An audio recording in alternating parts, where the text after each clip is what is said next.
some questions. One on that. Do you break that down by state and territory, the complaints? Yes. Are you able to do that for the committee now? They're going to provide us with a report. A report. Okay. Yes. I was just interested because those sentiments would vary depending on what part of the river you're on.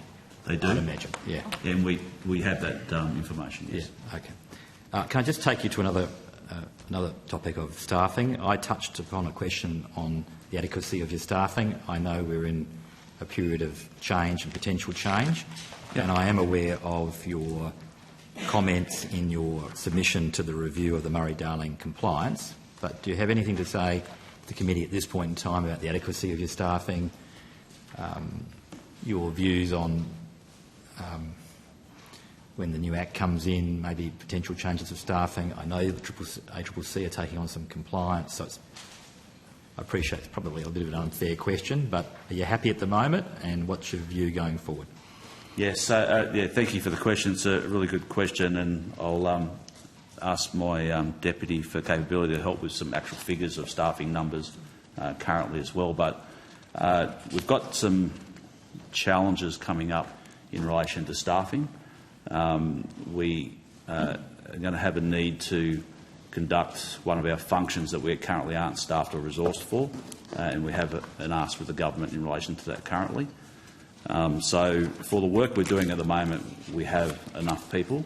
The challenge we have is the new sort of work that we're doing, and the growing demand on our workload is the specialist staffing skills that we require in the office. It's a really shallow pool, and there's a lot in the water space after the same people. And we have the challenge that we can't offer the greater salaries than other competitors in the market. That's a challenge for us. So what we offer is being the best place to work. So we're building ourselves up to be better than the rest of these guys. So they want to come and work for us. And we've been reasonably successful in that. We're very strong culturally. Obviously, we offer a lot of flexibility. You can live and work anywhere in the basin. We have multiple regional offices available to work from as well, which is attractive. So can you just give the Senator our current staffing numbers? Absolutely. So Holly Young, Acting Deputy Inspector General of Water Compliance. So the Inspector General is currently supported by 45 staff, and as Mr Grant mentioned, around a third of those are based regionally in our regional offices and the rest in the state offices. What was that breakdown in regional? About just over a third of our staff are regional. So just to follow we can on, tell you state by state if you like. I would. I'm interested in the potential whether, from a budget, because it's estimates of the budget implications, what will be the nature of the ask that you're going to need given a new regulatory regime? Are you able, and have you finalised that figure? I mean, I appreciate there will be some variances and... Yes, we have mapped out our needs, and I met with the Minister as late as yesterday in relation to that. Just to pick up on the change in activity, so we're already funded for the new water markets activity, so that's already been provided to us. We're using that for current investigations of the water market rules as they stand now, and as those changes occur, we'll reorient ourselves. The couple of challenges for us as we establish, we're just coming into our third year of existence. Year one of any new agency, there's a ramp up in terms of people, and so we've gone through that phase.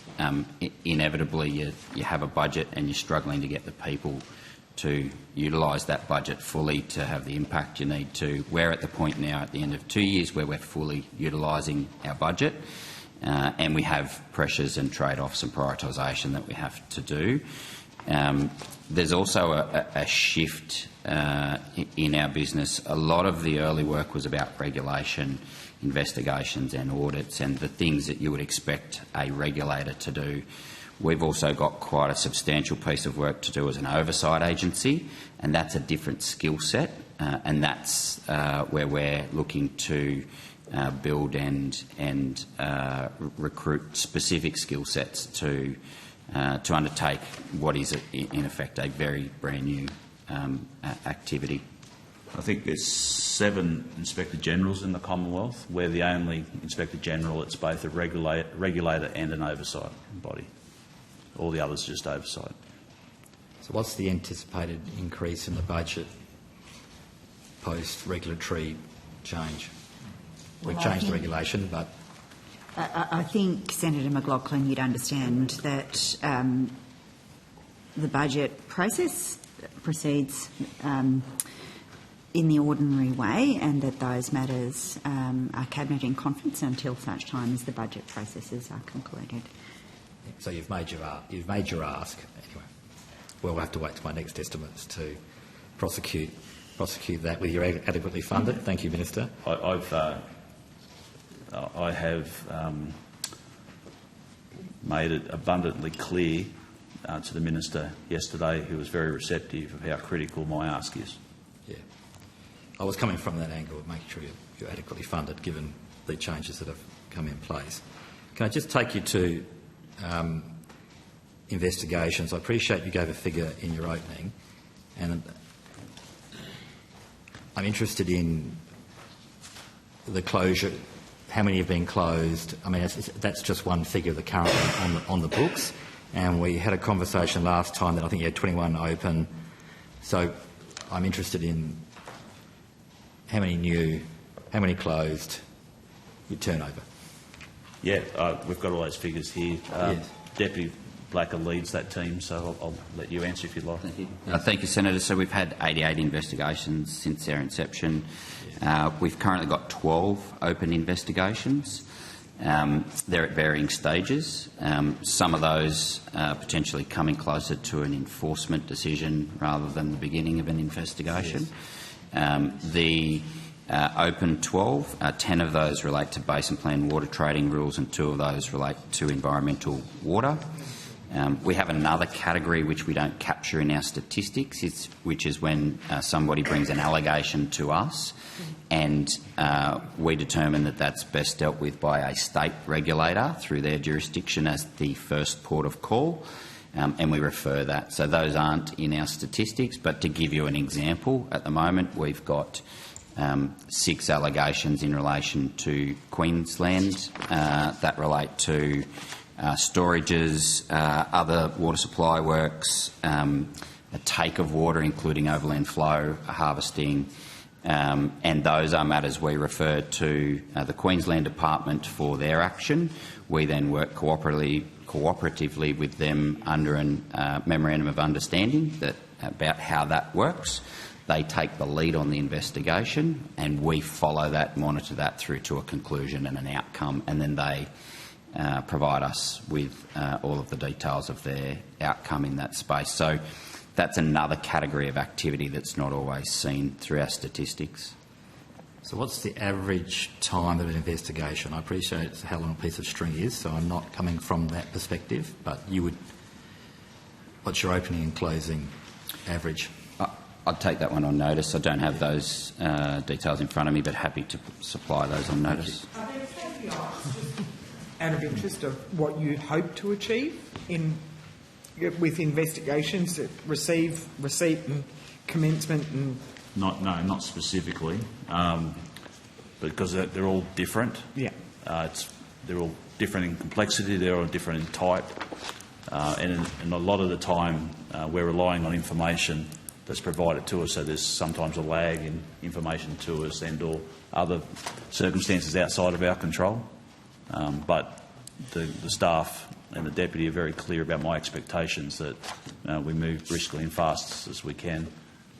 We have structures in place with the committee established, a triage committee in relation to which way complaints come, whether they're an audit or an investigation, etc. So there's a whole other category there that come in that are triaged that don't lead to an activity, whether it's... So everything comes into our triage committee. We then look at the matter, all the tools available to us, whether that's investigation, audit, inquiry, and we look at the most appropriate way to do that. Some things don't get to any of those tools because they don't meet the threshold of potential non-compliance, or there's a range of other reasons. But we have criteria we apply to each of those incoming matters to determine whether it moves forward or not.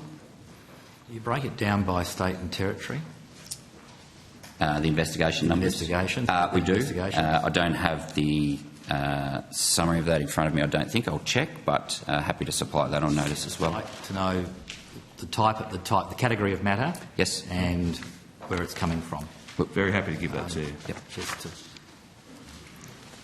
I don't know, is it easier to ask for a 6-month period? I'm just trying to get a snapshot of your heat map.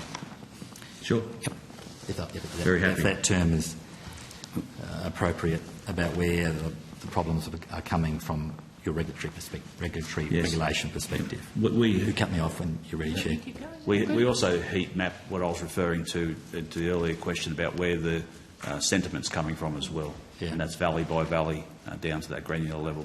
Well, I was actually going to ask for that, so We'll supply when that's that to you available as well. Yes. Whilst we're still on investigations, we touched upon last time referrals to the National Anti-Corruption Commission. Have any referrals been made? We have I'm not going met. to ask about the nature of the referral, but I'm simply... Yes, we have met with 2 integrity oversight bodies in relation to a matter which are ongoing and have not been resolved. I'm not going to press you any further on that.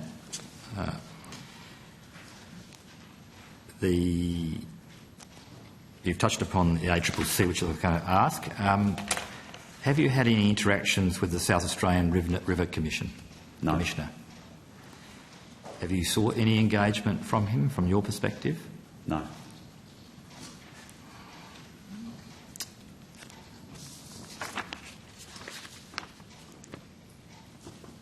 Have you had any correspondence with the SA River Commissioner? I'd have to triple check, but I don't believe so.